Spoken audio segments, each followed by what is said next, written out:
విజేతలందరికీ అభినందనలు.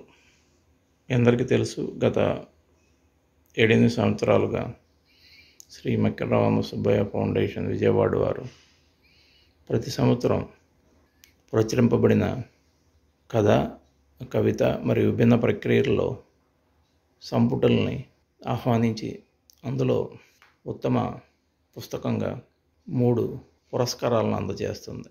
అందులో భాగంగా కథకు శ్రీ మక్కెన రామసుబ్బయ్య కథా పురస్కారం, కవితకు ఆచార్య నెల్లుట్ల కవితా పురస్కారం, అలానే వివిధ ప్రక్రియలకు శ్రీ కేవీ రావు సాహితీ పురస్కారాన్ని అందజేస్తుంది. అందులో భాగంగా ఈ సంవత్సరం కూడా 3 పుస్తకాలను ఈ పురస్కారానికి ఎన్నిక చేయబడింది. శ్రీ మక్కెన రామసుబ్బయ్య కథా పురస్కారం గాను శ్రీ వడ్డవల్లి ఎం కాకినాడ వారు రచించిన అంకితం కథల పుస్తకం, శ్రీ ఆచార్య నెల్లుట్ల కవితా పురస్కారం గాను మహబూబాబాద్ చెందిన శ్రీ తండా హరీష్ గౌడ్ గారు రచించిన ఇన్బాక్స్ అనే కవితా సంపుటి, శ్రీ డాక్టర్ కేవీ రావు సాహితీ పురస్కారానికి గాను కోటిపల్లికి చెందిన శ్రీ ఎరుకలపూడి గోపీనాథరావు గారు రచించిన దృశ్యవర్ణాలు అనే నానీల సంపుటికి పురస్కారాలు దక్కినాయి. వివిధ అంశాల్లో పురస్కార గ్రహీతల కనుక మనం ఒకసారి గుర్తు పెట్టుకుంటే, ఈ మక్కెన రామసుబ్బయ్య కథా పురస్కారం గాను 2016లో శ్రీ కాటూరు రవీంద్ర త్రివిక్రమ్ గారు రచించిన కార్గిల్ కథలు, 2017లో శ్రీమతి డాక్టర్ పెళ్లకూరి జయప్రద సోమిరెడ్డి గారు రచించిన అమ్మ పుస్తకం గాను, 2018వ సంవత్సరంలో శ్రీ ఎం హనుమంతరావు విశాఖపట్నం వారు రచించిన సొల్లు ఫోను అనే కథల సంపుటికి, 2019లో శ్రీ సింహప్రసాద్ హైదరాబాద్ గారు రచించిన 23 బహుమతుల కథా సంపుటికి, 2020కి గాను శ్రీ ఆర్సి కృష్ణస్వామిరాజు తిరుపతి రచించిన ముగ్గురాళ్ల మిట్ట అనే కథల సంపుటికి ఈ పురస్కారాన్ని అందజేయడం జరిగింది. అలాగే ఈ సంవత్సరం శ్రీ ఉండవల్లి ఎం కాకినాడ గారు రచించిన అంకితం కథల సంపుటికి పురస్కారం అందజేయబడుతుంది. అలానే శ్రీ ఆచార్య నెల్లుట్ల కవితా పురస్కారాన్ని గత సంవత్సరాల్లో 2015 సంవత్సరం గాను శ్రీ కొండ్రెడ్డి వెంకటేశ్వరరెడ్డి గారు రచించిన ఎప్పటికీ కొత్తగానే కవితా సంపుటికి, 2016వ సంవత్సరంలో శ్రీ బీరం సుందర్రావు గారు రచించిన ఈ గాయాలకు ఏం పేరు పెడదాం కవితా సంపుటి, 2017లో శ్రీ గంటేడ గౌరనాయుడు గారు రచించిన ఎగిరిపోతున్న పిట్టల కోసం కవిత్వం, 2018లో శ్రీమతి శైలజా మిత్ర గారు రచించిన తడిసి ముద్దైన కాలం అనే కవితా సంపుటి, 2015లో శ్రీ సిరికి స్వామినాయుడు గారు రచించిన మట్టి రంగు బొమ్మలు కవితా సంపుటికి, 2020లో శ్రీ దేశరాజు రవికుమార్ గారు రచించిన దుర్గాపురం రోడ్ అనే కవితా సంపుటానికి అందజేయడం జరిగింది. అలాగే ఈ సంవత్సరం శ్రీ తండా హరీష్ గౌడ్ గారు రచించిన ఇన్బాక్స్ అనే కవితా సంపుటికి ఈ పురస్కారాన్ని అందజేస్తున్నాం. గత 2 సంవత్సరాలుగా అందజేస్తున్న డాక్టర్ కేవీ రావు సాహితీ పురస్కారాన్ని 2020కి గాను శ్రీ ఆత్మకూరు రామకృష్ణ గారు రచించిన హస్తలేఖనం అనే ఒక శాస్త్రీయ పుస్తకానికి అందజేయడం జరిగింది. అలాగే ఈ సంవత్సరం శ్రీ ఎరుకులపూడి గోపీనాథరావు గారు రచించిన దృశ్యవర్ణాలు అనే నానుల సంపుటికి ఈ పురస్కారాన్ని అందజేస్తున్నాం. అందులో భాగంగా నిర్వహిస్తున్న ఈ సాహితీ సభలో పాల్గొన్న మీ అందరికీ నా ధన్యవాదాలు. మరియు అలానే ఈ సాహితీ సభలో పాల్గొనడానికి మీ అందరికీ స్వాగతం మరియు సుస్వాగతం. ఇలానే ఈ సాహితీ కార్యక్రమం ముందు కూడా జరుగుతామని మీ అందరికీ తెలియజేస్తూ తదుపరి సభను కొనసాగించవలసిందిగా డాక్టర్ తుములూరు రాజేంద్ర ప్రసాద్ గారిని కోరుతున్నాను. ధన్యవాదాలు. రామసుబ్బయ్య ఫౌండేషన్ వ్యవస్థాపకులైనటువంటి డాక్టర్ మక్కెన శ్రీను గారు వృత్తిరీత్యా వైద్యులైనప్పటికీ కూడా రీత్యా ఆయన కవి, రచయిత కూడా. సాహిత్యంలో ఉన్నటువంటి అనేక ప్రక్రియల్లో డాక్టర్ మక్కెన శ్రీను దాదాపు ఇప్పటికి 15 పుస్తకాలు రచించారు. వారు రచించినటువంటి ప్రక్రియ సాహిత్యంలో లేదు. అయితే వారి తండ్రి గారి పేరుతో శ్రీ మక్కెన రామసుబ్బయ్య ఫౌండేషన్ అనేటువంటి సంస్థని ఈ ఏడాది స్థాపించారు. స్థాపించినటువంటి ఈ సంవత్సరంలోనే విజయవాడకు చెందినటువంటి మల్లెపూజ అనే మాసపత్రిక సహకారంతో వచన కవిత్వంలో విశాఖపట్నానికి చెందినటువంటి విశాఖ సంస్కృతి బాలల కథలు పోటీలు నిర్వహించారు. హైదరాబాద్కు చెందిన సాహితీకరణ మాసపత్రిక సహకారంతో పోటీలు నిర్వహించారు. ఇంత తక్కువ సమయంలో ఇన్ని పోటీలను ఇన్ని పత్రికలతో కలిపి నిర్వహించడం అనేటువంటిది మక్కన సీను గారి యొక్క ప్రతిభకి తార్కాణంగా మనం చెప్పుకోవచ్చు. వారి తండ్రి గారి పేరుతో స్థాపించినటువంటి ఈ సంస్థ అతి కొద్ది కాలంలోనే రాష్ట్రంలో ఉన్నటువంటి కవులు, కళాకారులు, రచయితల యొక్క మనసుల్ని ఆకర్షించిందని ఈ సంస్థ తరఫున ఏర్పాటు చేసినటువంటి అంతర్జాల వేదికలో గతంలో ఈ మధ్య కాలంలోనే ఈ ఫౌండేషన్ ద్వారా పురస్కారాలు ఇవాళ ప్రదానం చేయడం జరుగుతోంది. ఈ కార్యక్రమాన్ని జ్యోతి ప్రకాశంతో ప్రారంభించాల్సిందిగా మక్కన సుధారాణి గారిని కోరుతున్నాను.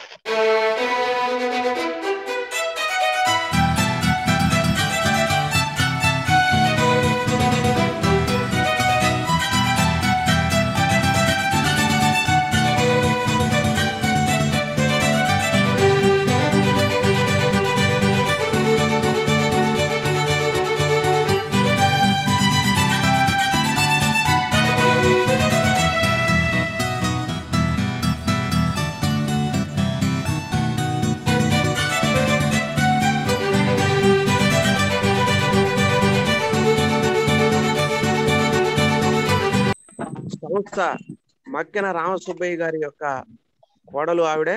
మరి మొదటి సంవత్సరమే వారి మామగారి పేరుతోటి స్థాపించినటువంటి సంస్థ మరి దేదీప్యమానంగా ఇవాళ ఇప్పుడు తన చేతుల మీదుగా చేసినటువంటి జ్యోతి ప్రకాశనం లాగానే జ్యోతి లాగానే కవులు, కళాకారులు, రచయితల యొక్క మనసుల్ని చూరగొనాలని మనం ఆకాంక్షిద్దాం. సుధారాణి గారు జ్యోతి ప్రకాశనం చేసినందుకు వారికి ధన్యవాదాలు. తనకు సహకరించినటువంటి పక్కన చిరంజీవి మేఘన మక్కన సీను గారి ఏకైక పుత్రిక. ఇప్పుడు ప్రార్థనా గీతం లాలిత్య ఆలపిస్తుంది. అందరికీ నమస్కారం. ఓం నమో వెంకటేశాయ.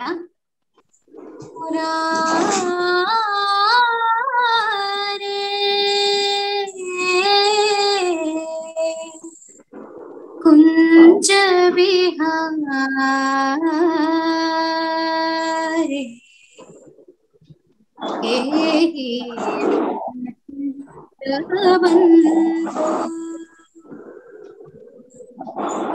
ही मुरारे कुंज बिहारी प्रणत तव बंधु हे माधव मधुमथन वरेण्य केशव करुणा सिंधु सनी कुंज गुंजति नियत रसनी कुंज गुंजति नियतम भ्रमर सदा किल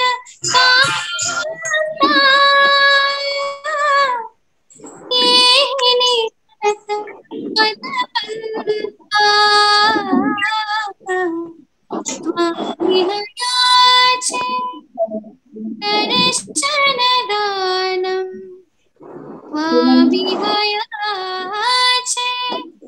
दर्शन दानम हे मधुसूदन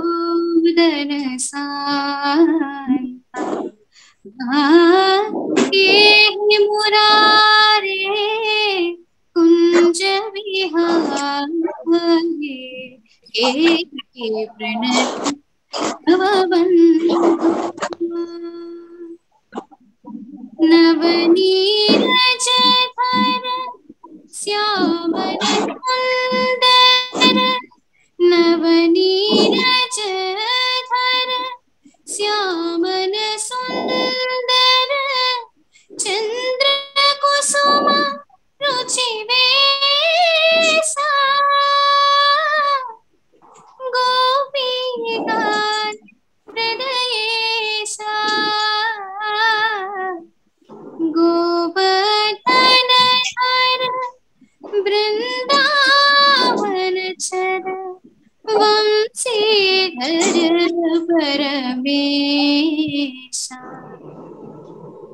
केहि मुरारे कुंज विहारे केहि प्रणत तव बंधो राधारंजन कंस निषूदन राधारंजन कंस निषूदन प्रणति स्तवक करणे निखिल निराश्रय शरणे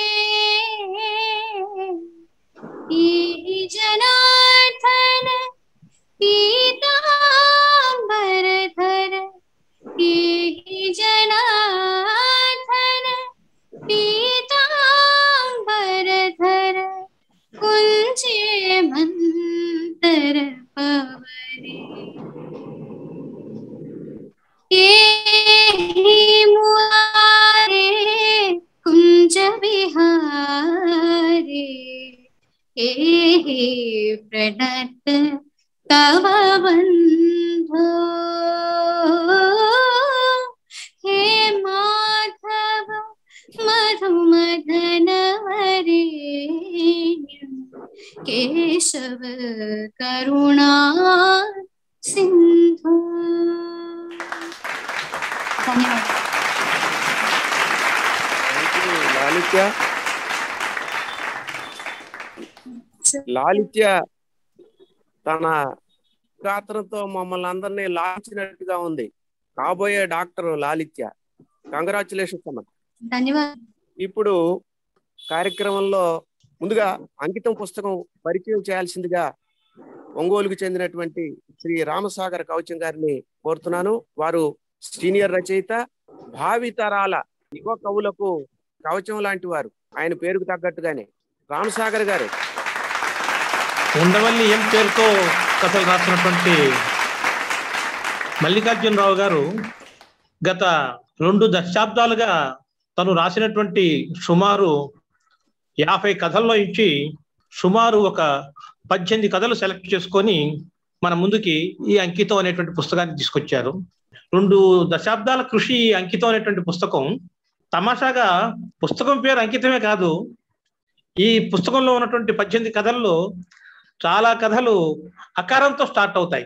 అమ్మ, ఓ అమ్మ కథ, అతను కత్తి, అనన్య, అంకితం, ఆఘ్రాణిత పుష్పం, అఘాయిత్యం.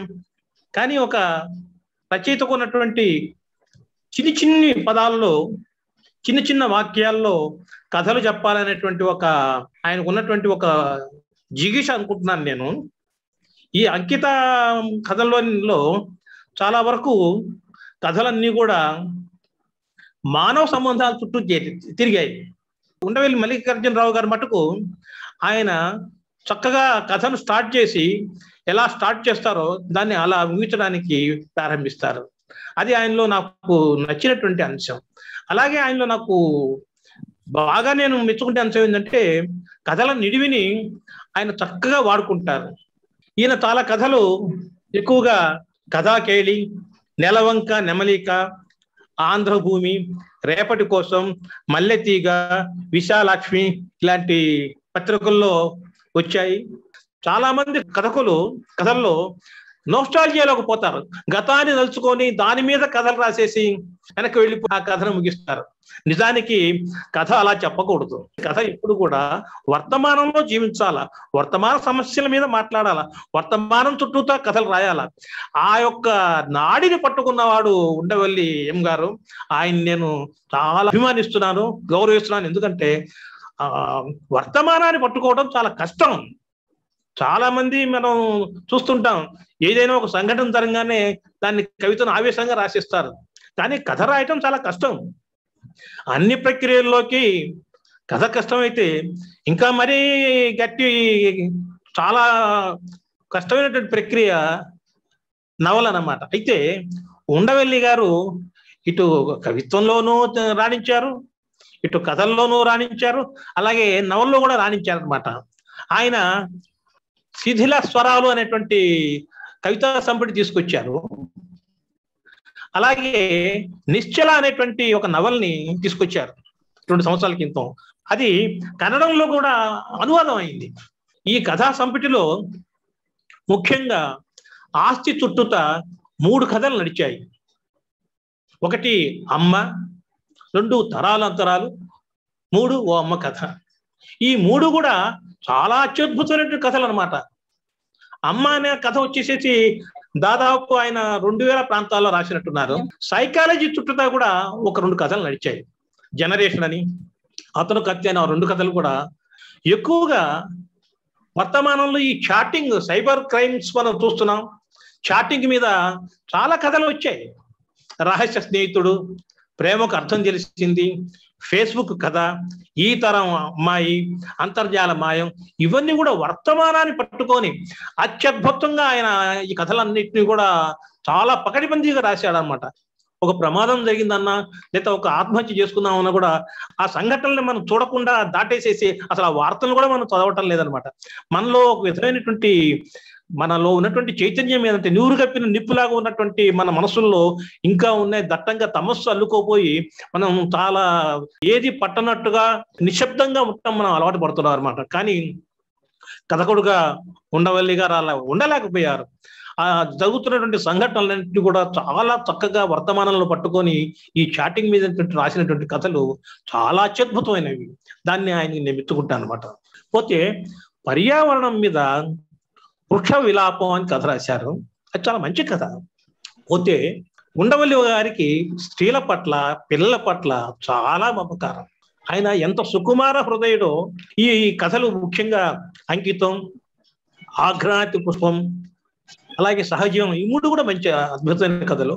అలాగే విద్యా వ్యవస్థ మీద, పిల్లల మీద ఒక 2 కథలు వచ్చాయి. ముఖ్యంగా అఘాయిత్యం అనేటువంటి కథ. అది ఇవాళ మనం చూస్తుంటే పసిపిల్లలు ముక్కు పచ్చలారని నెలల బిడ్డను కూడా వాళ్ళు కనికరం లేకుండా ఇచ్చేస్తూ ఉంటే మన సమాజం ఎటుపోతుందో మనకు చాలా బాధ వేస్తుంది అనమాట.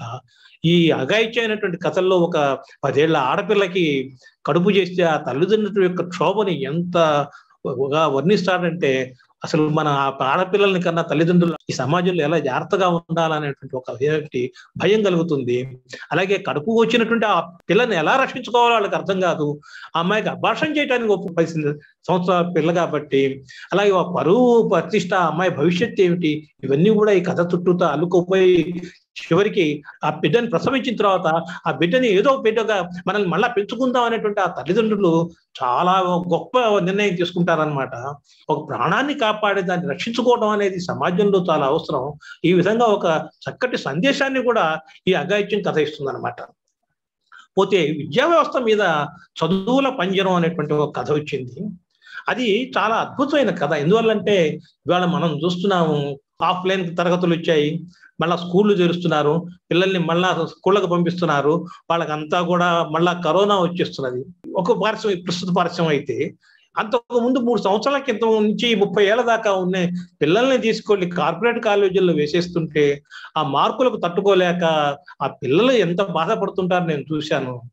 తల్లిదండ్రులు వీకెండ్ లో పిల్లల్ని కలవడానికి వచ్చిన తర్వాత తండ్రి, నాన్న నేను 8 లక్షలు ఖర్చు పెడుతున్నాను, జాగ్రత్తగా చదువు. అన్నం తినేటువంటి తండ్రి ఎవడైనా బిడ్డతో కలిసినటువంటి 1 నిమిషంలో అలాంటి మాటలు మాట్లాడతారా? తల్లిదండ్రులు ఎంత ఎదగలేదో సమాజంలో ఈ మార్కుల రంజిలో పిల్లల్ని ఎంత నాశనం చేస్తున్నారో. ఈ విద్యా వ్యవస్థ మీద చాలా చురుకైనటువంటి కథను రాశారు, చదువుల పంజరం అని. ఆ పిల్లవాడు ఇంట్లోంచి పారిపోతాడు. ఆ పిల్లవాడిని పట్టుకొచ్చిన తర్వాత ఆ ఎస్ఐ తీసుకొచ్చి ఇంట్లో ఇచ్చి పిల్లవాడిని జాగ్రత్తగా కాపాడుకోండి అంటారు. ఇది కథ సాహితీ ప్రస్థానంలో వచ్చిందనమాట. ఉండవల్లి గారు ఒక 3 కథలని క్లుప్తంగా చెప్తాను. ఎందువల్లంటే మానవ సంబంధాలన్నీ కూడా ఆస్తి చుట్టూతానే తిరుగుతున్నాయి. ఇది పార్వతీపురం దగ్గర ఉన్నటువంటి గుమ్మలక్ష్మీపురంలో జరిగినటువంటి కథగా తీసుకొని రచయిత రాశాడు. ఇందులో ఆ పిల్లవాడు ఇంట్లో నుంచి పారిపోయి మళ్ళా ఊళ్ళోకి తిరిగి వచ్చిన తర్వాత అతను చెప్తాడు, మా తండ్రి చనిపోయిన తర్వాత మా అమ్మ నేనే ఉన్నాము, పొలాన్ని మా మేనమామ 5 ఎకరాల పొలాన్ని ఆయనే చూస్తున్నాడు, ఆయన కూతుర్ని మందాకిని చూసుకొని పెళ్లి చేసేసి ఆ 5 ఎకరాలు తను తీసుకుంటానని చెప్పి తల్లి దగ్గర వాగ్దానం కూడా తీసుకుంటాడు. అయితే చింతామణి నాటకాన్ని ఈ అబ్బాయి చూడటానికి చిన్నప్పుడు ఫ్రెండ్స్తో వెళ్తే ఇంటికి వచ్చాక తల్లి కాస్త మందలిస్తుంది. దాంతో అబ్బాయి పారిపోతాడు. తర్వాత 10 సంవత్సరాల తర్వాత వస్తాడనమాట. 10 సంవత్సరాల తర్వాత వచ్చిన తర్వాత ఆ వ్యక్తి ఆ ఊళ్ళో మారిపోయినటువంటి సంబంధాలని, మారిపోయినటువంటి మనుషుల్ని, మారిపోయినటువంటి పర్యావరణాన్ని చూసి చాలా బాధపడతాడనమాట. ఏమిటి సమాజం ఇట్లా తయారవుతున్నదని.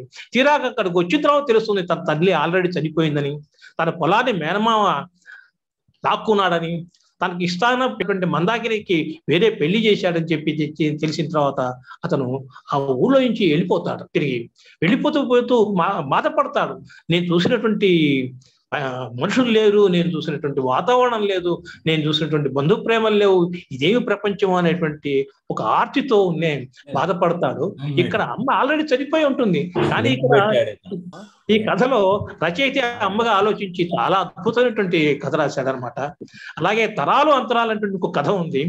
అది ఒక 150 ఎకరాల ఆస్తిని అన్నదమ్ములందరూ కూడా ఉమ్మడి కుటుంబంగా ఉండి జాగ్రత్తగా కాపాడుకోవాలని చెప్తే ఆ రెండో కొడుకు అయినటువంటి రాఘవయ్య కాపాడాలని ప్రయత్నిస్తాడు. కానీ ఎప్పటికప్పుడు విలాసవంతంగా గడిపి ఆ కుటుంబం సర్వనాశనం అయితే తన తండ్రి ఆస్తులు అప్పుల్ని కూడా తనవిగానే తీసేసుకొని తమ్ముళ్ళకు పనిచేసి తను ఏమి నిరాధారంగా మారిపోతాడు అనమాట.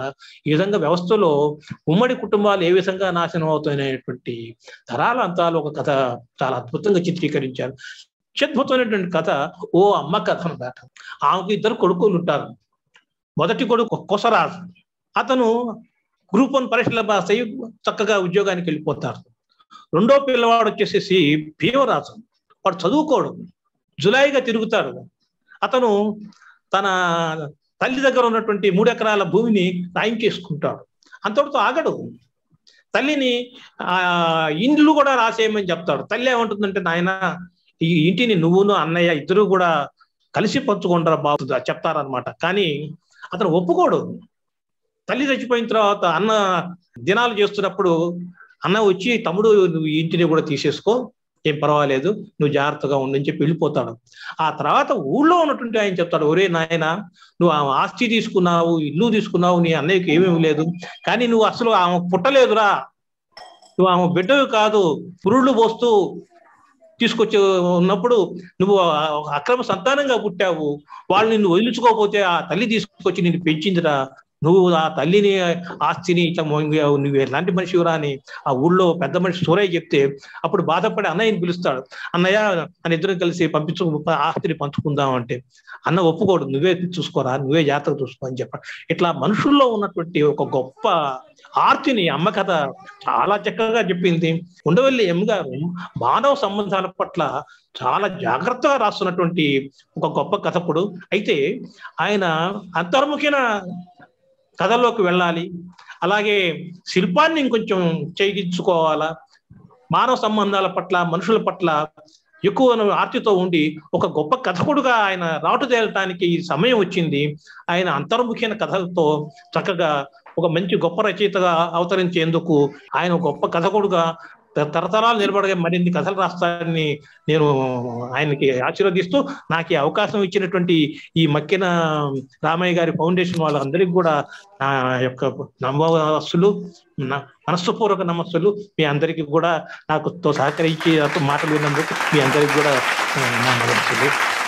ధన్యవాదాలు శ్రీరామ సాగర్ కవచం గారికి. తర్వాత ఇన్బాక్స్ అనేటువంటి వచన కవిత్వాన్ని తండా హరీష్ గౌడ్ గారు రచించారు. వీరు మహబూబాబాద్ దగ్గరలో ఉన్నటువంటి గూడూరు గ్రామానికి చెందినటువంటి వ్యక్తి. వృత్తిరీత్యా ఉపాధ్యాయుడు అనేప్పటికీ కూడా ప్రస్తుతం వచన కవిత్వం రాస్తున్నటువంటి కొద్ది మందిలో తండా హరీష్ గౌడ్ గారి పేరు బాగా ప్రాచుర్యంలోకి వచ్చింది. ఇప్పుడు ఆయన వర్ధమాన రచయిత.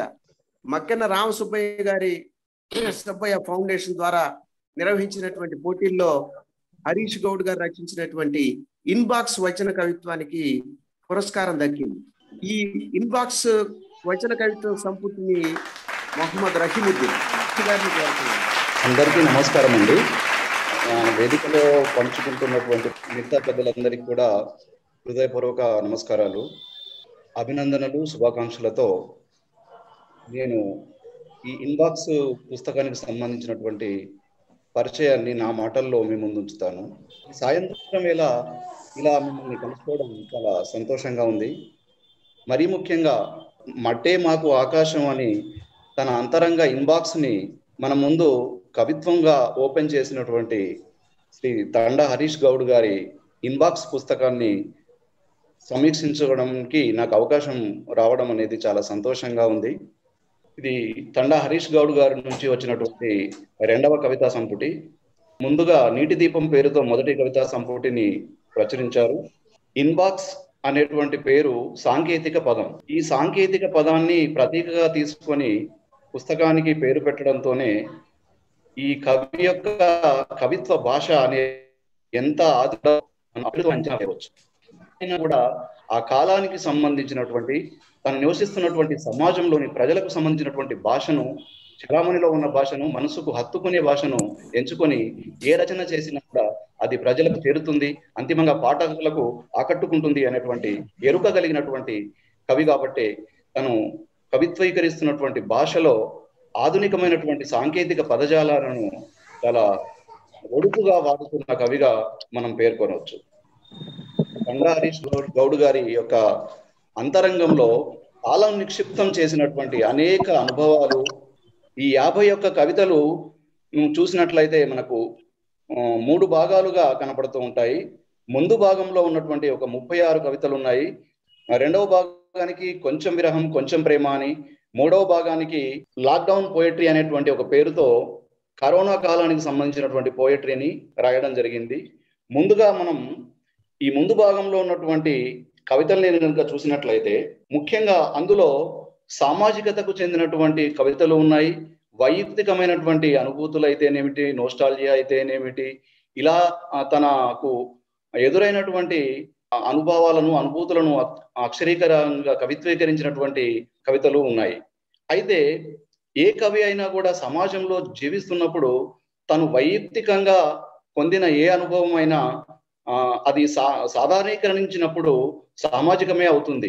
కాబట్టి ఈ తండా హరీష్ గౌడ్ గారి ఈ నోస్టాలియాలో చెప్పబడినటువంటి కట్టకింది బాయి లాంటి కవితలు కూడా మనకు పాఠకులు తమను తాము ఓన్ చేసుకునే విధంగానే ఉన్నాయి. ఇందులో ముఖ్యంగా ఏ వస్తువును ఎంపిక చేసుకొని కవిత రాసినా కూడా భిన్నమైనటువంటి అభివ్యక్తిని కనిపించడం అనేది ఇక్కడ ఈ కవి యొక్క బలం. ఈ కవి శైలిలో అభివ్యక్తి మనకు అనేక చోట్ల ఆశ్చర్యానికి లోను చేసే విధంగా ఉంటుంది. అందుకే ఈ పుస్తకానికి తొలి పలుకులు పలుకుతూ అఫ్సర్ గారు మనస్సు ఇన్బాక్స్ లో ఆశ్చర్యాలను వంపే కవిత్వం ఇది అని చెప్పారు. ఉదాహరణకు ఒక కవిత చూసుకుంటే ఈ కవితా సంపుటిలోని మొదటి కవిత ఈ సాయంత్రం వేళ, చిరుతిళ్ళ సాయంత్రం అనేటువంటి ఈ కవితలో ఈ సాయంత్రం వేళ మా ఇంట్లో 3 పొయ్యిరాళ్ళ మధ్యలో సూర్యుని కుక్కాము అంటాడు. పొయ్యిరాళ్ళ మధ్యలో సూర్యుని కుక్కడం అనేది చాలా కొత్తగా, చాలా విభిన్నంగా వినిపించేటువంటి విషయము. మనం మామూలుగా సూర్యుని ఎండలో నిప్పులను చూస్తాము, కానీ ఇక్కడ నిప్పులోనే సూర్యుని చూపిస్తున్నాడు. అంతేకాకుండా ఆమె చేతులతో పిండిని ముద్దలు చేసి చందమామలను చుట్టింది అన్నాడు. గుండ్రంగా చేసినటువంటి ఆకారంలో ఉన్నటువంటి పిండి వంటలను చందమామలతో పోల్చడం చాలా అందమైన ఊహే కాకుండా చాలా భిన్నమైన ఊహ. అంతేకాకుండా ఆకాశంలో ఇంత నూనె పోసి చందమామలను కాల్చింది అంటాడు. ఈ చిరుతిళ్ళ సాయంత్రం అనేటువంటి ఈ కవితలో మన ఇళ్లలో అమ్మలు, తర్వాత గృహిణులు కష్టపడి చేసేటువంటి పిండి వంటల్లో ఉండేటువంటి ఆ పనిలో ఉండేటువంటి నైపుణ్యాలను, వాళ్ళ యొక్క శ్రమను, శ్రమైక జీవన సౌందర్యాన్ని తన యొక్క కవిత్వంలో అద్భుతంగా పలికించాడని చెప్పవచ్చు. ఈ సంపుటిలో నాకు బాగా నచ్చినటువంటి, మీతో పంచుకోవాలనుకున్నటువంటి మరో కవిత మట్టే మాకు ఆకాశం. కర్షకుల, శ్రామికుల గొంతుకతో మాట్లాడుతూ ఉంటాడు కవి. మట్టిని పిండుకొని అన్నం ముద్దలుగా తినేవాళ్ళం, చుక్కల గురించి మాకెందుకు అంటాడు. మట్టిని పిండుకొని అన్నం ముద్దలుగా తినేవాళ్ళం అంటే ఇక్కడ మట్టి నుండి అన్నాన్ని సృష్టిస్తున్న వాళ్ళు రైతులు, రైతు కూలీలుగా మనం అర్థం చేసుకోవచ్చు. చుక్కల గురించి మాకెందుకు అన్నాడు. చుక్కలు అనగానే అవి ఊహలకు సంబంధించినవి, ఆకాశంలో ఉండేటువంటివి, అందనివి. నిజంగా చెప్పాలంటే మట్టి మనుషులకు, మట్టే ఆధారం కానీ శూన్యంగా కనిపించేటువంటి ఆకాశం కేవలం ఒక అందమైన ఊహే తప్ప నిజానికి అది శూన్యం. కాబట్టే మట్టే మాకు ఆకాశం అని చెప్పగలిగాడు. అంతేకాకుండా అదే కవితలో 7 రంగుల ముచ్చట మాకెందుకు, మట్టే మా ముఖం రంగు అంటాడు. మనుషులందరి రంగు మట్టి రంగులోనే, చామన ఛాయలోనే ఉండడం ఎంత చక్కని పోలిక చూడండి. ఇలా చెప్తున్నప్పుడు మా బాధల్ని తీర్చేటువంటి మట్టితో కాక నీతో మాకు పనేంటి అంటాడు ఇదే కవితలో. ఇక్కడ నీతో మాకు పనేంటి అంటే ఇతను ఎవరితో మాట్లాడుతున్నాడు? కేవలం ఆకాశంతోనే మాట్లాడుతున్నాడు. మట్టి మాకు ముఖ్యమని ఆకాశాన్ని ఒక విధంగా చెప్పాలంటే నువ్వు కేవలం ఊహలకు పనికొచ్చేదానివే తప్ప నిజంగా బతుకుకు ఆధారమైన దానివి కాదు అనేటువంటి ఒక వాస్తవాన్ని చాలా కవిత్వీకరించాడు ఇక్కడ. చివరిలో ముగింపులో మట్టే మాకు ఆకాశం, అందని వాటి గురించి మాకెందుకు అంటాడు. అంటే సామాన్యులైనటువంటి ప్రజలు కేవలం తమకు అందుబాటులో ఉన్నటువంటి వాటిని గురించే ఆలోచిస్తారు. ఏవో అందని ఆకాశానికి నిచ్చెనలు వేసేటువంటి ఊహల జోలికి వాళ్ళు వెళ్ళరు. అలా ఊహలలో తేలియాడుతూ ఉంటే వాళ్ళకి జీవిక కొనసాగదు. కాబట్టి మట్టే మాకు ఆకాశం అనేటువంటి శీర్షిక పెట్టి ఈ కవిత రాయడంతో ఈ కవి ఎవరి పక్షాన నిలబడ్డాడు, ఎవరి గొంతుకతో మాట్లాడుతున్నాడు అనేది చాలా స్పష్టంగా మనం అర్థం చేసుకోవచ్చు. మరో కవితలో కరోనా కాలంలో జరిగినటువంటి ఒక మనం విషాదకరమైనటువంటి దృశ్యాన్ని చాలా చూసాము. అవేంటి అంటే మహానగరాల్లోకి బ్రతకడానికి పల్లెల నుంచి వలస వెళ్ళినటువంటి ప్రజలు అకస్మాత్తుగా లాక్డౌన్ ప్రకటించడం వల్ల వాళ్ళు వాళ్ళ సొంత ఇళ్లకు చేరుకోలేని ఆ విపత్కర సమయంలో కేవలం నడక ద్వారానే వాళ్ళ సొంత ఇళ్లకు చేరుకునేటువంటి వాళ్ళ పాదాలనే నమ్ముకొని బయలుదేరారు. ఆ దృశ్యాలను మనము ఎలక్ట్రానిక్ మీడియాలో చూసినప్పుడు లేదా ప్రింట్ మీడియాలో చూసినప్పుడు మనం చాలా బాధపడ్డాం. వాళ్ళ పట్ల సానుభూతిని వ్యక్తం చేశాం. వీలైన వాళ్ళు కాస్త సహాయం కూడా చేశారు. అయితే అలాంటి వాళ్ళ పరిస్థితులను ఉద్దేశించి వలస పాదాల పేరుతో ఇంకొక కవిత రాశాడు. నడుస్తూ ఉన్నారు కాబట్టి వలస వెళ్ళినటువంటి బ్రతుకులను ఇక్కడ వలస పాదాలుగా ఆ శీర్షికతో చెప్పాడు. అందులో అక్షరం ముక్కకు నోచుకొని పేద పాదాలవి అంటాడు. అంటే పెద్దగా చదువుకొని వాళ్ళు ఏదో కాయ కష్టం చేసుకొని బ్రతకడానికి పట్టణాలకు వెళ్ళారు కాబట్టి అక్షరం ముక్క నోచుకొని పేద పాదాలు అని చెప్పాడు. ఇంకా అదే కవితలో నీ ఇంటికి పునాదయ్యి, నీ తోటకు పువ్వులయ్యి, నీ గేటుకు రక్షణయ్యి, బతుకు పోరులో వలస వచ్చి చిట్లిపోయిన పాదాలవి అంటాడు. ఇప్పుడు అకస్మాత్తుగా వాళ్లకు పనులు లేని సమయంలో వాళ్ళను నిర్దాక్షిణ్యంగా మీరు వెళ్ళగొట్టినట్లే అయింది కదా. ఇప్పుడు వాళ్ళను ఆదుకోవాల్సిన బాధ్యత ఎవరిది అనేటువంటి ప్రశ్న కూడా ఈ కవితలో ఉంది. ఉపాధి కోల్పోయినటువంటి దశలో వాళ్ళు అలా నడుచుకుంటూ పోతున్నప్పుడు ఆదుకోవాల్సిన బాధ్యత ఎవరిది, నడిపించాల్సిన బాధ్యత ఎవరిది అంటే ఇక్కడ ప్రభుత్వాలను, తర్వాత ప్రజలను కూడా ఇతను వాళ్ళ యొక్క బాధ్యతను గుర్తు చేసేటువంటి పాదాలుగా ఉన్నాయి ఇక్కడ. అదే ఆ సందర్భంలో మనం ఇంకొక విషాదకరమైనటువంటి అత్యంత హృదయ విదారకరమైనటువంటి ఒక సంఘటన చూసాము. నడుచుకుంటూ వెళుతున్న వాళ్ళు రైలు పట్టాల వెంట చాలా దూరం ప్రయాణించి చివరికి అప్పుడు ఎందుకు రైలు పట్టాల వెంటనే వాళ్ళు వెళ్ళారంటే రైలు రూట్ అనేది కొంచెం స్ట్రైట్ గా ఉంటుంది, దగ్గరలో ఉంటుంది, వాళ్ళ గమ్యస్థానాలకు అనుకోవడము. తర్వాత లాక్డౌన్ పీరియడ్ లో రైళ్లు నడవడం లేదు కాబట్టి రైలు ప్రమాదం జరగదు అనే వాళ్ళు అనుకున్నారు. తర్వాత అక్కడే పురుగు పుట్ర పడుకో అంటే ఏది ఉండకుండా చాలా బాగా ఉంటుంది, అంటే కొంచెం రక్షణగా ఉంటుంది అని అనుకొని వాళ్ళ అవగాహన మేరకు వాళ్ళు అలా వెళ్ళారు. కానీ గూడ్స్ రైలు లాంటి ఏ రైలు వచ్చేసి వాళ్ళ శరీరాలను ఛిద్రం చేయడం మనం చూసాము, చాలా బాధపడ్డాము. అలాంటి వాళ్ళ గొంతుకతో ఈ కవి ఏం రాశాడు అంటే ఏం తెలవనోళ్ళం అనేటువంటి కవిత రాశాడు. ఆ మరణించినటువంటి వాళ్ళ గొంతుకతో మాట్లాడుతున్నాడు కవి. ఏం తెలవనోళ్ళం అయ్యా, సముద్రమేదో నదేదో తెలవనోళ్ళం, మాకు రాతలా పూతలా అని మధ్యలో ఒక లైన్ ఉంటుంది. పాదాలకు చక్రాలను చుట్టుకొని పట్టాల మీద రైలై నడిచాం, రాళ్లను మెత్తటి పరుపుల చేసి విశ్రాంతి తీసుకున్నామన్నాడు. ఇక్కడ విశ్రాంతి కాదు, విశ్రాంతి తీసుకున్నామన్నాడు. వాళ్ళ భాషను వాడాడు. మాయదారి పురుగు ఇంత దూరం రాదనుకున్నట్టే రక్తం పీల్చే ఈ రైలు రాదనుకున్నాం, ఇవాళ మీ కళ్ళ ముందు సానుభూతి కోసం కొత్తగా చచ్చిపోయినం అంతే అన్నాడు అదే కవితలో ఇంకొక పాదంలో. కొత్తగా వాళ్ళు చచ్చిపోయినాం అనడంలో ఎప్పుడో చచ్చిపోయినాం, చచ్చి బతుకుతున్న వాళ్ళు బ్రతకడం కోసం చచ్చిపోతున్న వాళ్ళు ఇప్పుడు కొత్తగా మేము చచ్చిపోయింది కేవలం మీ సానుభూతి కోసమే తప్ప మేము ఎప్పుడో చచ్చిపోయాం నిజానికి అనేటువంటి మాట. ఇలా తను సామాజికంగా రాసినటువంటి కవితలలో ఎవరి పక్షాన నిలబడి మాట్లాడాడో వాళ్ళ గొంతుకతో మాట్లాడి వాళ్ళ జీవితాన్ని తను ఓన్ చేసుకుని రాశాడు. కాబట్టి చాలా బలంగా వచ్చినటువంటి కవితలు, ఇలా చాలా కవితలు మనం చెప్పుకోవచ్చు. అలాగే వాళ్ళను విచ్చుకోనివ్వండి అని పసిపిల్లల యొక్క మనసుల మీద ఒత్తిడి, అంటే ముఖ్యంగా ప్రైవేటు విద్యాలయాల్లో విపరీతమైనటువంటి పుస్తకాల బరువుతో వాళ్ళ బాల్యం ఎలా చితికిపోతుందో దాని గురించి చెప్పే ప్రయత్నం చేశాడు. ఇంకా చాలా సరళంగా సింపుల్ గా కనిపించేటువంటి ఇంకో కవిత ఆమె ఈజ్ ఈక్వల్ టు అమ్మ ఈజ్ ఈక్వల్ టు రోటి పచ్చడి. ఈ కవిత శీర్షిక పెట్టడంలోనే 3 పదాలు వాడాడు. ఈ మధ్యలో ఈజ్ ఈక్వల్ టు ఏంటి అని చెప్పేసి నేను కూడా ఫస్ట్ చూసినప్పుడు ఆ ఈజ్ ఈక్వల్ టులోనే చాలా పెద్ద భావాన్ని ఇమిడ్చి పెట్టాడు. అదేదో కొత్తగా ఉండడం కోసం పెట్టినటువంటి భిన్నమైనటువంటి పద్ధతి కాదు. వాళ్ళిద్దరు ఈజ్ ఈక్వల్ టు రోటి పచ్చడి ఏంటి అంటే, ఇక్కడ రోటి పచ్చడి అంటే కేవలం రోటి పచ్చడే కాదు, రోటి పచ్చడిలో ఉండేటువంటి ఒక సంస్కృతిని, వాళ్ళు చేసేటువంటి ఒక అన్నపూర్ణ లాంటి వాళ్ళ యొక్క గుణాన్ని ఇక్కడ చెప్పాడు. ఇంకో రోటి పచ్చడి ఎంత రుచికరంగా ఉంటుందో అని చెప్తూ నేను చెప్పలేనంత మీకు తెలిసినంత అంటాడు. ఇది చాలా చమత్కారమైన పద్ధతి.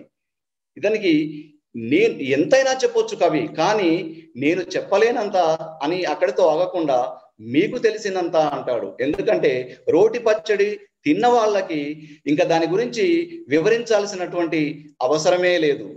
రోటి పచ్చడి అనేది మన యొక్క గ్రామీణ జీవితంలో వాళ్ళ పేదరికంతో, వాళ్ళ యొక్క మమకారాలతో మమేకమైనటువంటి ఒక వంటకం. కాబట్టి ఇంత చిన్న పదాలతో అంత అద్భుతమైనటువంటి ఒక భావాన్ని ఇమిడ్చాడు. ఆమె చేసినటువంటి రోటి పచ్చడి తిన్నాను, అమ్మ చేసినటువంటి రోటి పచ్చడి తిన్నాను, రెండూ సమానమే అని చెప్తూ, ఎందుకంటే ఆమె కూడా అమ్మే కదా అంటాడు. ఇక్కడ స్త్రీలను వివక్షతో చూస్తున్నటువంటి ఈ పురుషాధిక్య సమాజంలో అన్నం పెడుతున్నటువంటి భార్యలో అమ్మను చూడడం అనేటువంటిది చాలా గొప్ప ఔదార్యం ఉంటే తప్ప చెప్పలేరెవరు. అయితే కవి అన్నవాడు స్త్రీల యొక్క గొప్పతనాలను, పిల్లల యొక్క గొప్పతనాలను, తర్వాత కష్టపడేటువంటి యొక్క వాళ్ళ గొప్పతనాలను, చెమట యొక్క గొప్పతనాన్ని, రక్తం యొక్క గొప్పతనాన్ని అన్నిటినీ తెలిసినవాడు గనక ఈ విధంగా చెప్పగలిగాడు. చివరిగా నేను ఈ మక్కెన రామసుబ్బయ్య ఫౌండేషన్ వారికి ప్రత్యేకమైనటువంటి ధన్యవాదాలు తెలుపుకుంటున్నాను. నాకు ఈ అవకాశం ఇచ్చినటువంటి సందర్భానికి. మరీ ముఖ్యంగా ఇలాంటి ప్రోత్సాహకాలు, పురస్కారాలు యువ కవులకు ముఖ్యంగా ఎంతో శక్తిని ఇస్తాయి, ఎంతో ఉత్సాహాన్ని ఇస్తాయి. మరింత ఉత్తేజవంతంగా, మరింత బాధ్యతాయుతంగా కవిత్వం రాయడానికి లేదా సాహిత్య ప్రక్రియను చేపట్టడానికి ఉపయోగపడతాయి. కాబట్టి వాళ్ళు చేస్తున్నటువంటి ఈ కృషిని నేను హృదయపూర్వకంగా ధన్యవాదాలు తెలుపుకుంటున్నాను. ఇంతటితో నా ఉపన్యాసం ముగిస్తున్నాను. Thank you very much. మీ సమీక్ష అద్భుతంగా హరీష్ గౌడ్ గారి ఆలోచన విధానాన్ని, వారు పుస్తకంలో చూపిన అక్షరంలో కూడా చూపిన భావాన్ని ఎంతో ఉత్తేజకరంగా మీ సమీక్షను కొనసాగించారు. ధన్యవాదాలు సార్. అలానే తదుపరి కార్యక్రమం శ్రీ ఎడుకలపూడి గోపీనాథ్ గారు రచించిన దృశ్యవర్ణాల మీద మొదల సత్యనారాయణ మూర్తి గారి ప్రసంగం విందాం.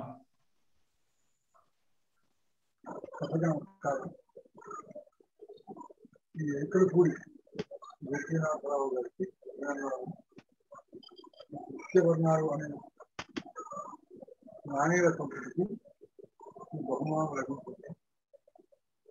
బహుమానం అనేది చాలా సంతోషానికి ఉంది. 69 ఏళ్ల వయసు, ఇంకో 30 ఏళ్ళు ఈ బహుమానం ద్వారా ఉత్సాహానికి అవుతుంది. చక్కటి పద్యాలు రాయగలరు, మంచి రచన అనుభవం ఉంది. 14 గ్రంథాలు రాశారు. 14కి కూడా 14 అవార్డులు పొందేవాడే. ప్రత్యేక ఏం చెప్పాలి, ఇలా కొత్తగా ఆయన ప్రభుత్వాన్ని విశ్లేషించవలసిన పని లేదు. రాజా ప్రతినిధి లేకపోతే దాన్ని వచనం కింద ఎందుకు పనికిరాలాగా అయిపోతుంది. గోపి గారు దీనికి ఉత్తేజం సాధన చేసి ఒక రూపకల్పన చేసి నియమ నిబంధనలు ఏర్పాటు చేసి ఒక సంతోషంగా దీన్ని తయారు చేసి ఎవరిని వదిలారు. అది చాలా మంది అందిపుచ్చి దాని ప్రాచుర్యంలో తీసుకొచ్చి దాదాపు 200 దాకా నాణ్య వచనాలు ప్రకటించిన వాళ్ళు ఉన్నారు. ఈ 200 నాణ్య పుస్తకాలు చాలా శ్రేష్టమైన చెప్పలేదు. అలాగే ఒక పుస్తకంలో ఉన్న అన్ని నాణ్యాలు కూడా శ్రేష్టమైన చెప్పలేదు. కానీ నాణ్యానికి ఉండేటువంటి ఆ పరిమితులు ఇవ్వబడి ఒక అద్భుతమైన ఇంకో ఊహని కానీ ఇంకో ఆలోచన కానీ మనకి కలగజేస్తే సమక్షాన్ని అది అద్భుతమైన నాణ్యత నేను అనుకుంటాను. అప్పటితో దాని ప్రయోజనం కూడా తీరిందని అనుకుంటాను. బయట ప్రయోజనం కూడా తీరింది అనుకుంటాను. నా దేహానికి దాహానికి కవిత్వం మనస్సు కవిత్వం సుఖాపరత దేహానికి దాహానికి కూడా కవిత్వమే అయింది. తపజ్ఞులు లేనిదే రాణించదు పద్యం గర్భిలాల గుడిలో ఎలా నైవేద్యం. ఆహ్లాదాన్ని ఆనందాన్ని సంతోషాన్ని ఇస్తే ఆ రచయిత తన అనుకున్న లక్ష్యాన్ని చేరుకున్నట్టు ఆ పాటలు సాగాసం చెప్తే ఆ ఫలవంతమైనది. ఇలాంటి చిన్న చిన్న పద్యాల్లో ఈయన చాలా అద్భుతమైనటువంటి మెరుపులు చూశాడు. కోతి పిచ్చి కూలిపోయి సొంత కొమ్మను మనిషి చదివి పదవున్న కొమ్మను కోతి పిచ్చిది అది సొంత కొమ్మ తన కొమ్మ తను నడుపుకుంటుంది. దాని పిచ్చి వాళ్ళు దానికే నష్టం కానీ సమాజానికి ఏం నష్టం లేదు. అదే మనిషి వీడి తెలివితేటలు అవుతున్నాయి, ఈ పరుల కొమ్మని కూడా పడగొడుతున్నాడు.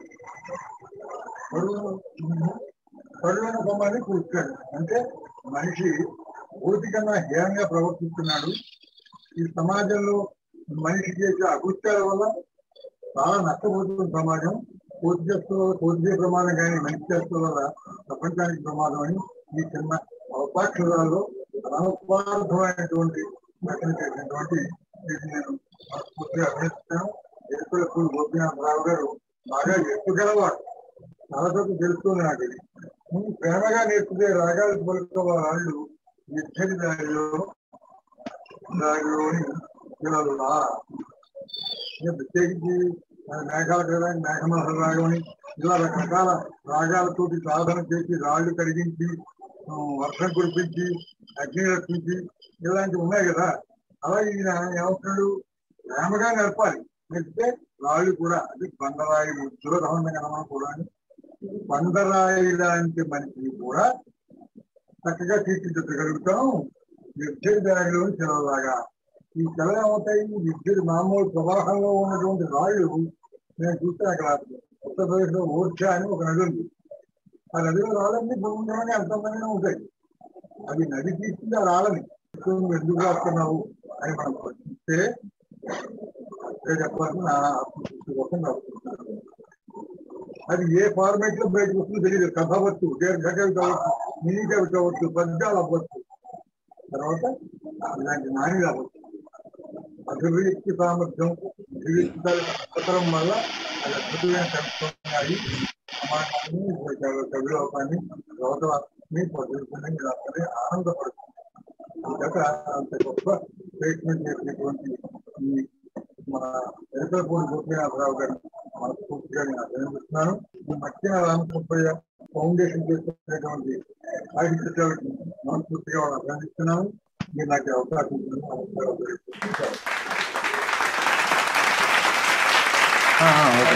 కార్యక్రమం దృశ్యవర్ణాలు నానీలు సంపుటి కవితా సంపుటి రచయిత శ్రీ ఎరుకులపూడి గోపీనాథరావు గారికి సన్మాన కార్యక్రమం. సో మదనాపంత సత్యనారాయణ మూర్తి గారిని, డాక్టర్ రాజేష్ గారిని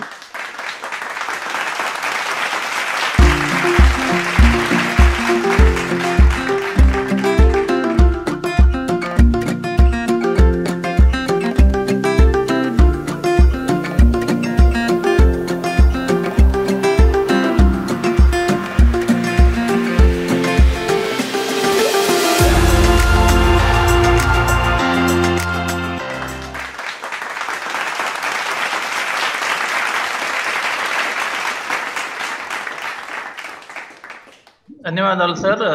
వందపంతులు సత్యనారాయణమూర్తి గారికి ధన్యవాదాలు మా సంస్థ తరఫున. ఇప్పుడు శ్రీ ఎరుకలపూడి గోపీనాథ్ గారి స్పందన తెలియవలసిందిగా కోరుకుంటున్నాను.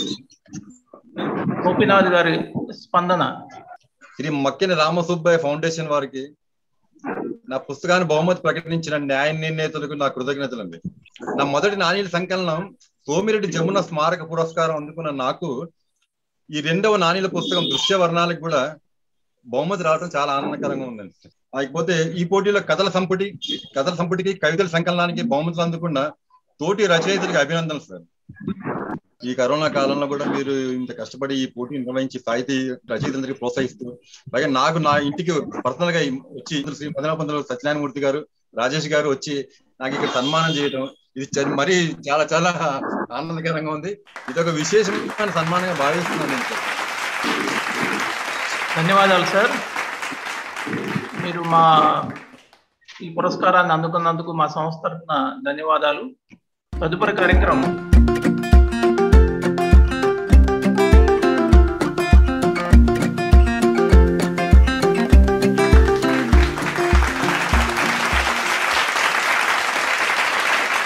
అంకితం కథా సంపుటికి ఉండవల్లి గారిని సన్మానించడానికి కె గౌరీనాయుడు గారు పద్య రచనలో అందివేసినటువంటి చేయి రిటైర్డ్ తహసీల్దార్ గారు ఆయన ఉన్నారు. ఉండవల్లి గారి గురించి నేను చెప్పి సన్మాన కార్యక్రమానికి వెళ్దాము. నాకు ఎప్పటి నుంచో ఉండవల్లి గారు పరిచయస్తులు. ఆయన కథలు కూడా ఎప్పటి నుంచో రాస్తున్నారు. లోగడ ఆయన కథలు చాలా చదివాను కూడా నేను. అంకితం కథలు చదివినప్పుడు ఉండవల్లి గారు నాకు కథలు ఎంత బాగా రాస్తారో అర్థమైంది. అది 16 మే 2021 నాడు రాత్రి 3వ జాము ముగుస్తుండగా మంచి కథకునిగా ఉండవల్లి గారు నాకు పరిచయం అయ్యారు. అంటే కొన్ని నిజమైన పరిచయాలు ఎప్పుడు ఎలా అవుతాయో మనం చెప్పలేం. అంకితంలోని చాలా కథలు చదివినప్పుడు కళ్ళమట్ట ఆగకుండా నాకు నీళ్లు వచ్చాయి. అలా కళ్ళ నీళ్లు పెట్టించేటటువంటి కథని మంచి కథగా అనడానికి ప్రమాణంగా నేను అనుకుంటాను. మానవత్వ స్పర్శ అనేది లేకపోతే కళ్ళ వెంబడి నీళ్లు రావడం అనేది, హృదయం దవించడం అనేది జరగదని నా అభిప్రాయం. మరో ముఖ్యమైన అంశం ఏంటంటే చాలా బ్రీవిటీని ఆయన పాటించడం జరిగింది. ఒక్క వాక్యం కాదు, ఒక్క అక్షరం కూడా అవసరం లేనిది అనేటటువంటిది ఎక్కడ నాకు అనిపించలేదు. అంత చాలా బ్రీవిటీగా, చాలా గాఢంగా, క్లుప్తంగా, చాలా చక్కగా ఆయన కథ రాయడం జరిగింది. తర్వాత అక్కడక్కడ కథనం మధ్యలో రాసినటువంటి చిన్న చిన్న వాక్యాలు ఉన్నాయి. చాలా గాఢమైనటువంటి జీవితానుభవాన్ని రంగరించుకున్నటువంటి సామెతల్లా ఉన్నటువంటి ఆ వాక్యాలు చాలా గొప్పగా నాకు అనిపించినాయి. ఆ వాక్యాలు కథకి కథనానికి కూడా గొప్ప కాంతిని ప్రసరింపజేసినాయి. మనసును చేతుల్లోకి, చేతల్లోకి, తలలోకి తీసుకునేటటువంటి పాత్రల కథలు బలవంతంగా చదవాల్సి వచ్చే కథలు కావు. అవి బలవంత పెడితే ఒకదాని తర్వాత ఒకటిగా ఆగకుండా ఆగని కన్నీటితో చదివించుకుంటున్నాయి ఉండవల్లి గారి కథలు. వారికి మక్కిన రామసుబ్బయ్య గారు అవార్డు రావడం ఎంతో సంతోషం. శ్రీ కె గౌరీనాయుడు గారు ఉండవల్లి గారిని సత్కరిస్తారు. నమస్కారం అండి. సన్మానం చేసే ముందు మాట మాత్రం నిర్ణయిస్తాను. శ్రీ ఉండవల్లి అమ్మగారు వృత్తిరీత్యా నిర్మాణ రంగంలో ఉంటారు. ఇది భౌతికమైనటువంటి పని. అయితే అంతటితో సంతృప్తి పడకుండా మానసికంగా ఈ సమాజాన్ని నిర్మించడము, చక్కని కథలు రాయడం ద్వారా మనిషిలోని ఆనంద స్ఫూర్తిని, కన్నీటిని రగిలించడం ద్వారా శాంతిని సాధించి ఒక పక్క నిర్మిస్తున్నటువంటి నిర్మాణంలో ఉండే ప్రాణులు కూడా, జీవులు కూడా అంత ఉన్నతంగానూ ఉండాలి అని కోరుకునే పెద్ద మనిషి. వారిని సన్మానించే గొప్ప అవకాశం ఇచ్చినటువంటి డాక్టర్ గారికి, నన్ను పరిచయం చేసినటువంటి శ్రీ మాకినేడి వారికి ప్రత్యేకమైన కృతజ్ఞతలు. ఇప్పుడు తమకు కోరినటువంటి, చెప్పినటువంటి పనులకు మేము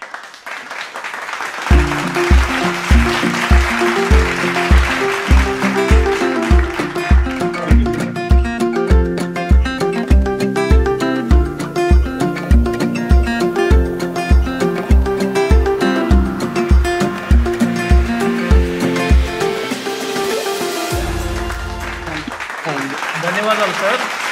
గౌరీనాయుడు గారికి మరియు బాకి గారికి మా సంస్థ తరఫున ధన్యవాదాలు. సో ఇప్పుడు శ్రీ ఉండవల్లి గారిని స్పందించవలసిందిగా కోరుతున్నాం. నమస్తే అండి సార్. శ్రీ మక్కెన రామసుబ్బయ్య ఫౌండేషన్ నిర్వాహకులు, ముఖ్యంగా శ్రీ మక్కెన శ్రీ గారికి హృదయపూర్వక ధన్యవాదాలండి. నేటి ఈ కార్యక్రమంలో పాల్గొన్న మాకిండి సూర్యభాస్కర్ గారికి, మా రిటైర్డ్ ఎంఆర్ఓ గారు, పద్యకవి గౌరినాయుడు గారికి, జూమ్ లో పాల్గొన్న సాహితీ మిత్రులందరికీ పేరు పేరున ధన్యవాదాలు తెలుపుకుంటున్నానండి. చాలా ప్రతిష్టాత్మకమైన శ్రీ మక్కెన రామసుబ్బయ్య ఫౌండేషన్ వారు నిర్వహించిన, చాలా ప్రతిష్టాత్మకంగా పారదర్శకంగా నిర్వహిస్తున్న ఈ సంస్థ తరపున నా కథా సంపుటికి ఈ పురస్కారం రావడం నేను చాలా అదృష్టంగా, చాలా గొప్పగా ఫీల్ అవుతున్నానండి. చాలా గర్వంగా ఫీల్ అవుతున్నాను. నేను ఆ సంస్థకి మరోసారి ధన్యవాదాలు తెలుపుకుంటున్నాను సార్. కథల్ని స్కానింగ్ చేసినట్టు ప్రసిద్ధ సాహితీవేత్త సాగర్ శ్రీరామ గౌతమ్ గారు సమీక్ష బాగా చేశారు. నా కథల గురించి సమీక్ష చేయడం కూడా, అది కూడా నా అదృష్టంగానే భావిస్తున్నాను. సాగర్ గారికి కూడా ధన్యవాదాలండి. నా కథలన్నీ సామాజిక అంశాన్ని సృజించగానే రాయడానికి ప్రయత్నం చేస్తున్నానండి. ప్రస్తుత పరిస్థితుల్లో స్మార్ట్ ఫోన్ మన జీవనంలో ఒక భాగమై మంచిగానో చెడుగానో అనేక కోణాలు, అనేక ముఖాలుగా విస్తరిస్తుంది. మనందరం అనుకుంటున్నట్టు ఏంటంటే ఫేస్బుక్, ట్విట్టర్, వాట్సాప్ ఇవి కాకుండా అంతర్లీనంగా చాలా రకాలైన యాప్స్ వల్ల యువత చాలా మార్పులు లోనైపోతుందండి. మనం సాహితీవేత్తలుగా, లేకపోతే ఒక రచయితలుగా, కవులుగా మనం ఎంతైనా సరే దాని గురించి కృషి చేసి అంతర్లీనంగా ఈ యాప్స్ ద్వారా పాడైపోతున్న యువతని బయటికి తీసుకురావడానికి మనం చాలా కృషి చేయవలసిన అవసరం ఉందండి. మరోసారి ధన్యవాదాలు తీసుకుని సెలవుస్తున్నాను సార్. ధన్యవాదాలు సార్. తదుపరి కార్యక్రమం ఆచార్య నెల్లూట్ల కవితా పురస్కారం అందుకుంటున్న శ్రీ తండా హరీష్ గౌడ్ గారిని సన్మానించవలసిందిగా విశిష్ట అతిథులు శ్రీ మద్దెర్ల రమేష్ గారిని, కవి విమర్శకులు శ్రీ మైసా శ్రీనివాస్ గారు, పిపిటిఎఫ్ రాష్ట్ర ప్రధాన కార్యదర్శి, వారిని సన్మాన కార్యక్రమాన్ని కొనసాగించవలసిందిగా కోరుతున్నాను.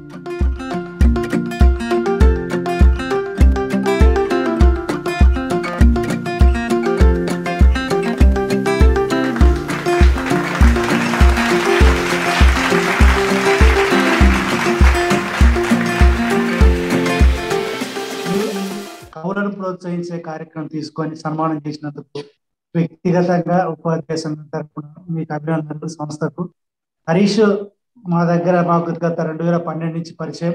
వయసు చిన్నదైన ఆలోచన పెద్దది, సామాజిక బాధ్యత పెద్దది. ఆయనలో ఉన్న కవితా రచనను ఆలోచింపజేసే విధంగా సమాజంలో ఉన్నటువంటి వస్తువుగా తీసుకొని రచనలు చేయడం అనేది చాలా సంతోషకరం. చిన్న వయసులోనే సామాజిక బాధ్యత. ఇటీవల జరిగిన రైతు ఉద్యమాలు కావచ్చు, గతంలో ఉన్నటువంటి సామాజిక జీవితంలో తన కళ్ళ ముందు జరిగే సంఘటనలు, ఇప్పుడు పుస్తక సమీక్షలో చెప్పినటువంటి కరోనా సమయంలో రైలు పట్టాల వెంట నడిచినటువంటి సందర్భంలో అసులు కోల్పోయిన 17 మంది మరణాలను కవిత రూపంలో చెప్పడం కావచ్చు, రైతుల సంబంధించి ఖాళీ చేతులు అని చెప్పి దళారీ పక్షులు వచ్చి మొత్తం ఎత్తుకపోయినాయని చెప్పే సందర్భం కావచ్చు. నిజంగా మేము రచయితలం కాకుండా రాసే వాళ్ళ పట్ల ఒక బాధ్యతగా అభిమానం ఉంది. మేము అనేక మీటింగ్లో పాల్గొంటాం, గంటల తరబడి మాట్లాడతాం, కానీ మాట్లాడిన సారాంశాన్ని ఒక్క మాటలో చెప్పగలగల సామర్థ్యం రచయితలకు కవులకు ఉంది. ఆ రీత్యాన్ని వారంటే అభిమానం.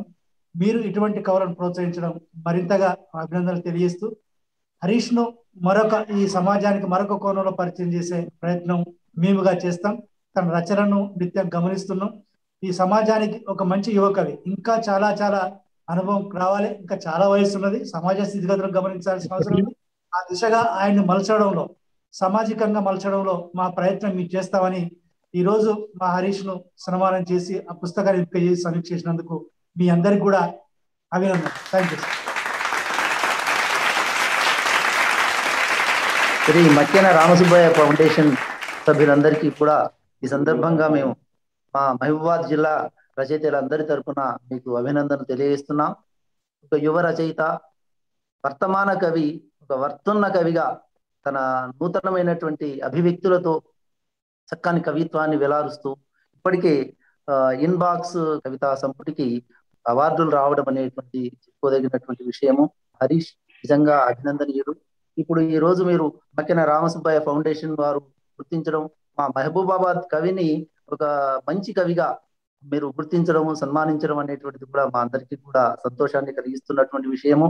జీవితాన్ని, సంక్షుభితమైనటువంటి జీవితాన్ని ఈ చక్కని భాషలో ఇది అఫ్సర్ గారు అంటారు, సాంకేతికతని వాక్యాల్లోకి అప్లోడ్ చేస్తున్నాడు ఈ కవి.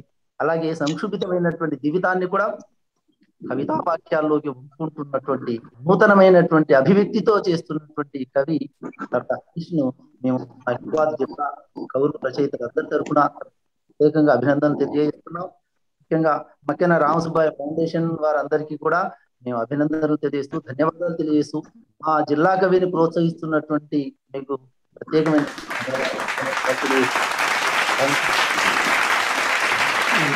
హరీష్ గారు స్పందన తెలియజేయవలసిందిగా. అందరికీ పేరు పేరున నమస్సులు సార్. వాస్తవంగా ఈ మక్కెన రామసుబ్బయ్య ఫౌండేషన్ ద్వారా ఈ అవార్డు పొందడం అనేది నాకు చాలా సంతోషంగా ఉంది. ఇలా యువ కవులను ప్రోత్సహిస్తూ ముందుకు తీసుకెళ్లడం అనేది చాలా గొప్ప కార్యక్రమం. ఎందుకంటే ఇక్కడ మేము వస్తురీత్యా సామాజికమైనటువంటి కోణంలో కవిత్వం రాస్తూనే ఇంకా వర్తమాన అంశాలను కూడా కవిత్వం రాస్తున్నటువంటి సందర్భంలో ఒక భుజం తట్టేటువంటి చెయ్యి ఖచ్చితంగా కావాలి. అటువంటి చేయి ఇప్పుడు ఇటువంటి సంస్థలు, ఇప్పుడు రామసుబ్బయ్య ఫౌండేషన్ ఇంకా మిగతా వాళ్ళు కూడా చాలా మంది ఇలా మేము ఉన్నాము అంటూ కవిత్వానికి భరోసానిస్తూ కవిత్వాన్ని నిలబెట్టేటువంటి దశ లోపల ముందుకు సాగుతున్నారు అందరూ. వారందరూ ఇచ్చేటువంటి ప్రోత్సాహం అనేటువంటిది ఏదైతే ఉందో అది బాధ్యతను పెంచేదిగా ఉంది. అంటే కవిత్వం పట్ల సామాజికమైనటువంటి దృష్టిని సాధించాల్సినటువంటి అవసరము ఇంకా ఉంది నా మీద అనేటువంటి విషయము దీంట్లో భాగంగా అర్థమవుతున్నది. అంటే నేను దాదాపుగా నీటి దీపము, ఇన్బాక్స్ అనేటువంటి 2 కవితా సంపుటాలు వెలువరించాను. అందులో నేను ఏ పక్షంలో ఉన్నానటువంటి విషయం కూడా అందులో స్పష్టంగా తెలుస్తుంది. కొంచెం సూక్ష్మంగా కొంచెం లోపలికి వెళ్ళి ఆలోచిస్తే అర్థమవుతుంది. నేను ఖచ్చితంగా ప్రజల పక్షమే, సామాజికంగానే నేను ముందుకెళ్తున్నాను. ఇంకా బాధ్యతాయుతంగా ఈ అవార్డు అనేటువంటిది నా యొక్క రెస్పాన్సిబిలిటీని పెంచిందనేటువంటి విషయం కూడా మీ అందరి ముందు చెప్తున్నాను. చక్కగా సమీక్ష చేసినటువంటి ఎండి రహీముద్దీన్ అన్నకి నా ప్రేమ, అత్యంత ప్రేమను నేను మీ ముందుగా నేను వెలిబుచ్చుతున్నాను. వారికి చాలా అద్భుతంగా సమీక్షించారు. టిపిటిఎఫ్ రాష్ట్ర ప్రధాన కార్యదర్శి మైసా శ్రీనివాసులు గారు, వారికి ప్రత్యేకంగా ధన్యవాదాలు తెలియజేసుకుంటాను. సార్, మీరు ఇలా వచ్చి మమ్మల్ని ఆశీర్వదించడం, మమ్మల్ని సన్మానించడం అనేటువంటిది మా అదృష్టంగా భావిస్తున్నాను నేను.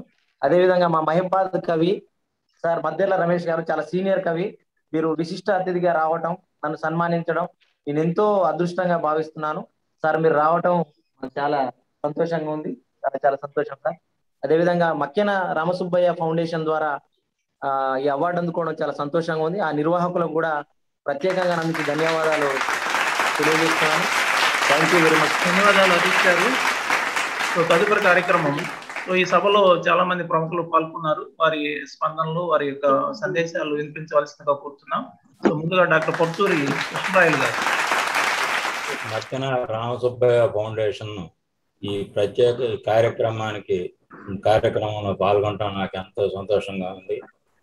నాకు అత్యంత ఆత్మీయుడైన ఈ మక్కెన శ్రీను ఫౌండేషన్ ని ప్రారంభించి దాని ద్వారా యువ కవుల్ని ప్రోత్సహించడం అనేది చాలా సంతోషించాల్సిన విషయం. ఈరోజు ఈ కవిత పోటీలో సన్మానితులైన అందరికీ కూడా ప్రత్యేకమైన అభినందనలు తెలియజేస్తాను. ధన్యవాదాలు మామయ్య. ఇప్పుడు శ్రీ విశాఖ సంస్కృతి ఎడిటర్ శ్రీ సిరిల సన్యాసరావు గారు ఉన్నారు. వారిని మాట్లాడవలసిందిగా కోరుతున్నాను.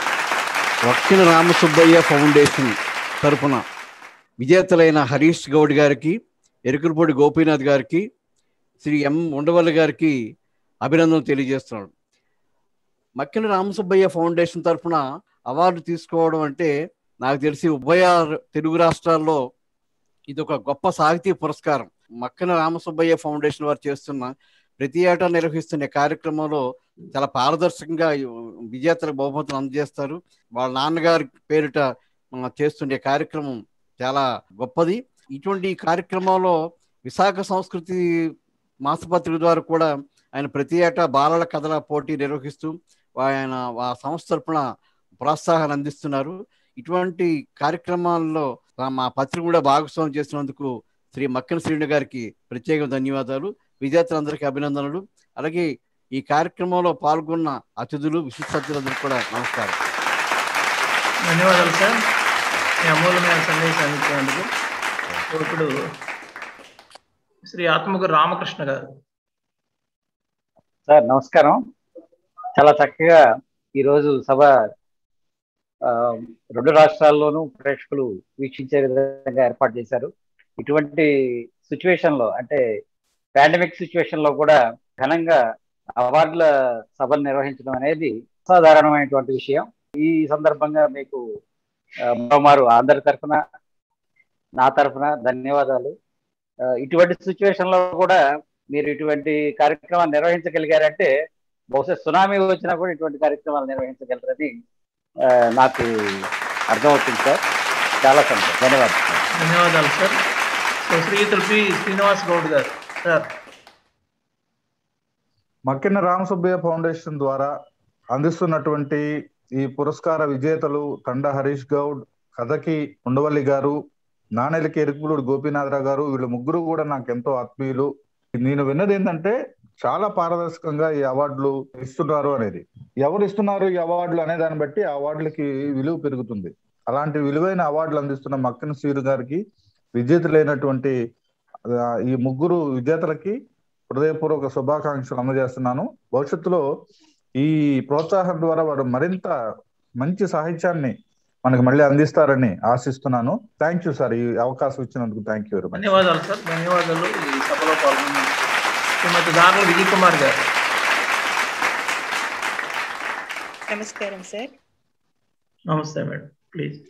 మక్కెన రామసుబ్బయ్య గారి, మీ నాన్నగారి జ్ఞాపకార్థం మీరు నిర్వహిస్తున్నటువంటి ఈ ఫౌండేషన్ ద్వారా సేవా కార్యక్రమాలు చాలా సంతోషకరం సార్. 2014 నుంచి దాదాపు 8 ఏళ్ల నుంచి ఈ పురస్కారాలని చాలా పారదర్శకంగా నిర్వహిస్తున్నారు. చాలా సంతోషం సార్. మాలాంటి అప్కమింగ్ రైటర్స్ అందరికీ ఇలాంటి ఫౌండేషన్ ఉండి ప్రోత్సహించడం చాలా అవసరం. మేము మాలాంటి వాళ్ళము మరిన్ని గొప్ప రచనలు చేసే అవకాశం ఉంటుంది. నానీల ప్రక్రియ ఇప్పుడిప్పుడే వస్తుంది. అలాంటి నానీల ప్రక్రియకు, కథలకు, కవితలకు 3 విభాగాలకు ఇలాంటి ఉత్సాహకరమైనటువంటి పురస్కారాలు ఇవ్వడం చాలా సంతోషకరం సార్.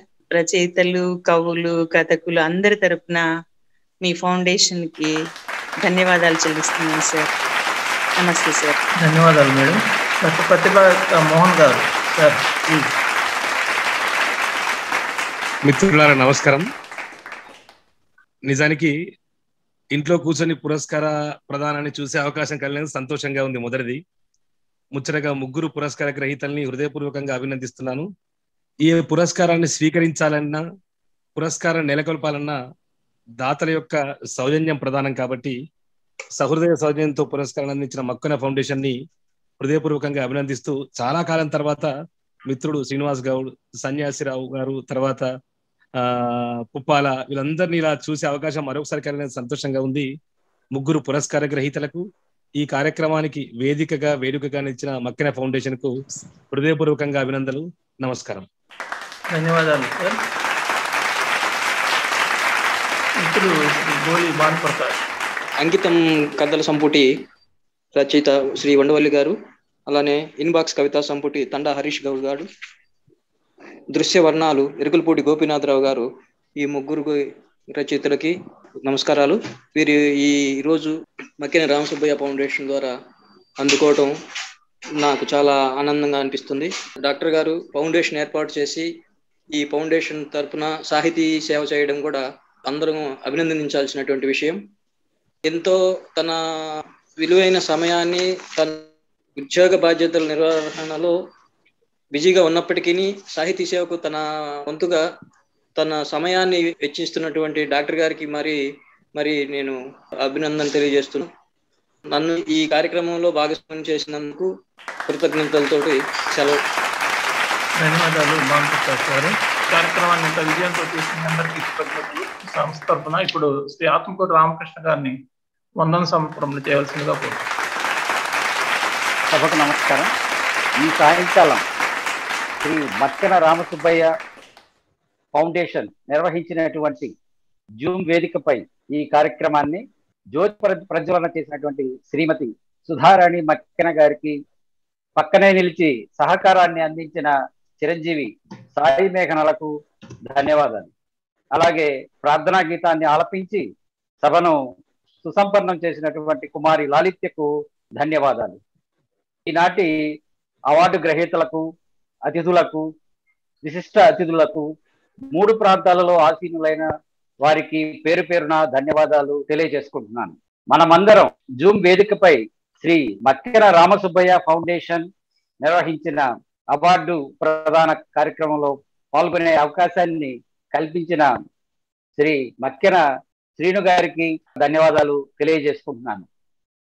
శ్రీ మక్కెన రామసుబ్బయ్య కథా పురస్కారాన్ని, ఆచార్య నెల్లుట్ల కవితా పురస్కారాన్ని, డాక్టర్ కేవీ రావు సాహితీ పురస్కారాన్ని అందుకున్న గ్రహీతలకు, అవార్డును నెలకొల్పి నిరాకాటంకంగా సాహిత్య కృషి చేస్తున్నటువంటి మక్కెన శ్రీను గారికి మరీ ధన్యవాదాలు తెలియజేసుకుంటున్నాను. సభాధ్యక్షత వహించి ప్రారంభోపన్యాసాన్ని చేసినటువంటి డాక్టర్ తూములూరి రాజేంద్ర ప్రసాద్ గారికి ధన్యవాదాలు తెలియజేసుకుంటున్నాను. అలాగే సభను వీక్షించి జయప్రదం చేసి మే కాకుండా వారి యొక్క అమూల్య చిరు సందేశాలను కూడా మనకు వినిపించిన ప్రేక్షక మహాశయులకు కూడా పేరు పేరున ధన్యవాదాలు తెలియజేసుకుంటున్నాను. జై హింద్. అందరికీ ధన్యవాదాలు సంస్థ తరఫున.